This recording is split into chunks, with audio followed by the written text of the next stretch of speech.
Hi everyone, and once again, welcome to my ninth day of my episode here in Psych Talk by Jed. So, with that, ladies and gentlemen, my topic is another interesting, which is entitled Frustration and Conflict, and how to manage life having conflicts, which we cannot get away from this, and as well as some frustrations. Sad, but life is indeed not perfect.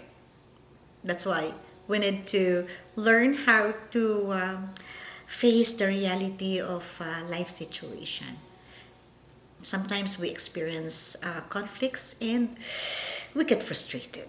So, about psychology, emotion, mental wellness, and everyday human experiences will always be part of our topic discussion. So once again, Dr. Jed Mendoza here, a licensed psychologist, licensed psychometrician, doctor in educational management, book author, and an educator. To start with, uh, other people might ask, why do I get irritated sometimes? Why others not?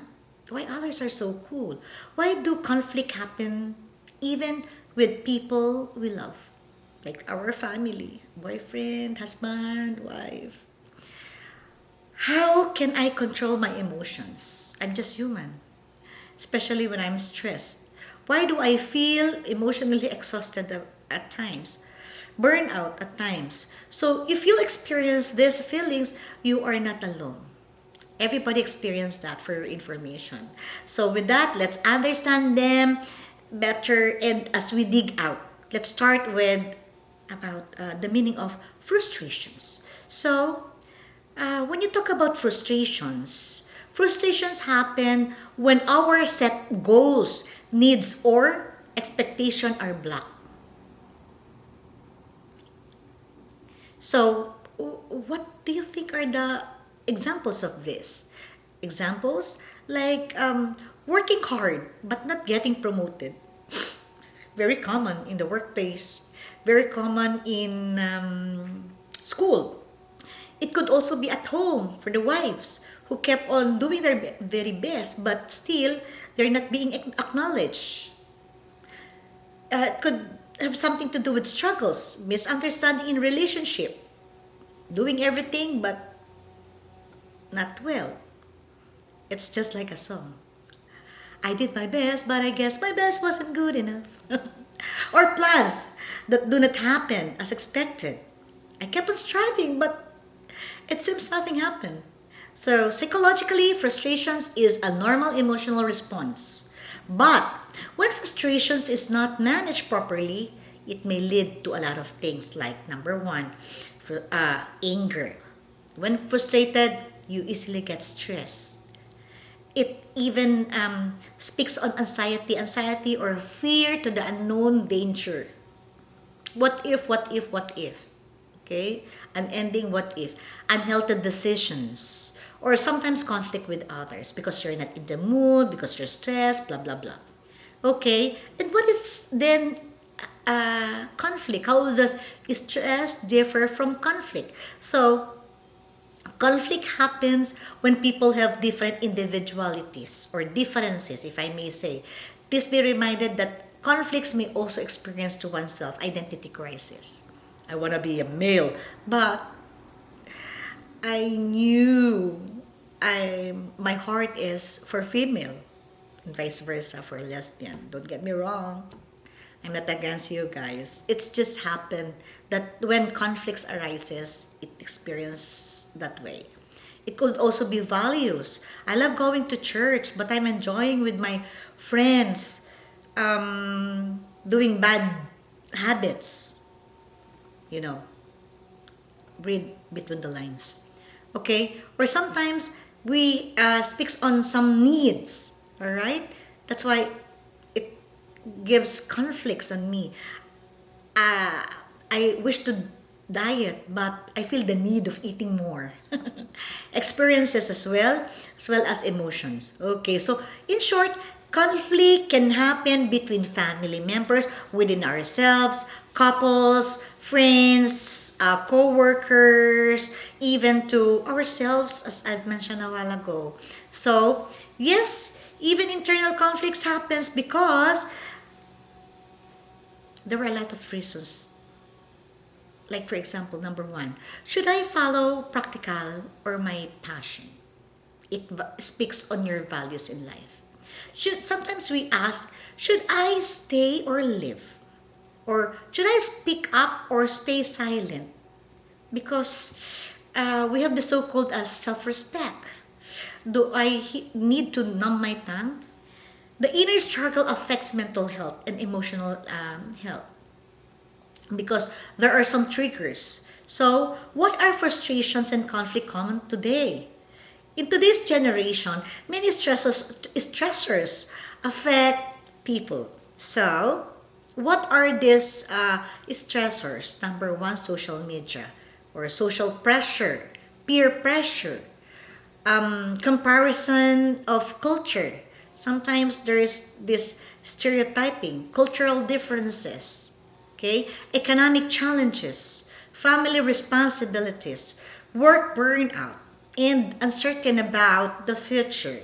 So, again, as being new here in the States, sometimes cultural differences matters. I'm, what is the aside? Class A. People in the Philippines as a practicing clinical psychologist. But here in the States, I'm second, third, fourth class because I still need to comply with the standard of psychologists here, blah, blah, blah. So I have to process a lot of documents. So in short, many people are emotionally overloaded with a lot of things and challenges, if I may say. That is why small problems sometimes create bigger emotional reactions. Instead, why don't we just take it as a challenge? Common questions people may ask: why do I become angry? Sometimes anger is only the surface in our emotion. Deep inside may be disappointment, sadness, insecurities could happen, or emotional exhaustion also. So, understanding the triggers which we should be noted sometimes helps us manage reactions better. So you need to know, as part of psychology, you need to know the trigger so that you could get away from this. How do I avoid conflicts with others? Healthy communication is very much important. Instead of, number one, you need to understand me better than understanding yourself. Okay? I feel hurt when I'm not being heard. Try to be calm. Communication reduces defensive and improve understanding. So another question that may ask, what should I do when I feel frustrated? So, number one, make a pause. If you feel frustrated, make a pause and reflect. Take a deep breath, inhale, exhale, breathing exercise. Reflect on what you need to control, what things happen, why I failed to something else. Not every people can be solved immediately, but every emotion can be managed wisely. So, healthy coping strategies, coping mechanism matters. Work out, exercise, journaling, write down, take note everything that's happening on you, to take note on the common things that triggers you. Pray, meditate, taking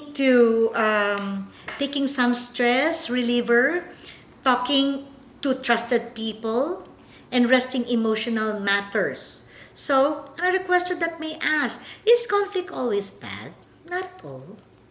Because conflict can sometimes help people grow. Why? Because it widens your understanding.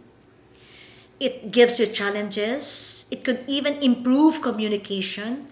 understand yourself better, and even strengthen relationship. So the problem is not conflict itself. It is how people handle our conflict in ourselves. Okay? So I'll be laying down some practical ways to manage your frustrations and conflicts. Number one, learn emotional awareness. Okay? How? Recognize your feelings before reacting. Make a pause. Okay? Next, avoid impulsive decision. So, impulsive decision meaning do not overreact in a certain thing.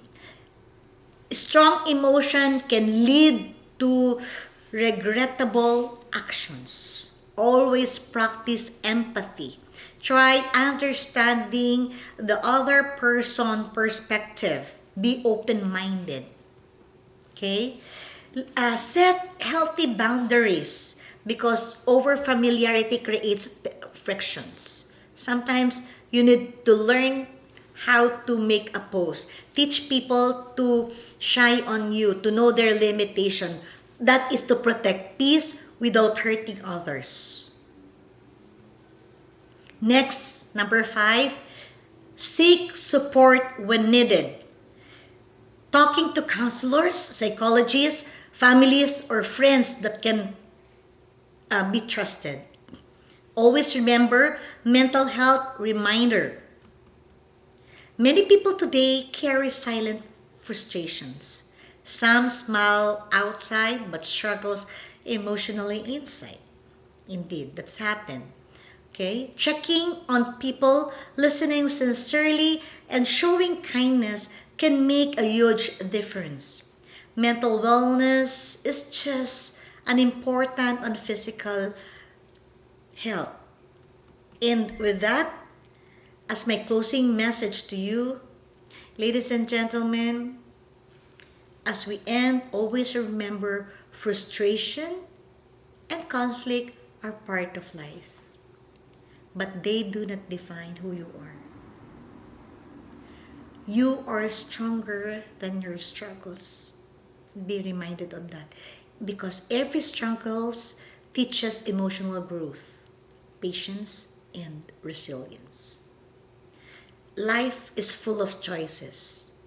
And I just wish that you choose understanding over anger. Choose healing over pride. And choose peace whenever possible. So thank you once again for listening. Again, Doc Jed Mendoza here, reminding you to take care of your mind, emotion, and relationship. So once again, thank you so much. Until next, stay calm, hope, and keep on growing.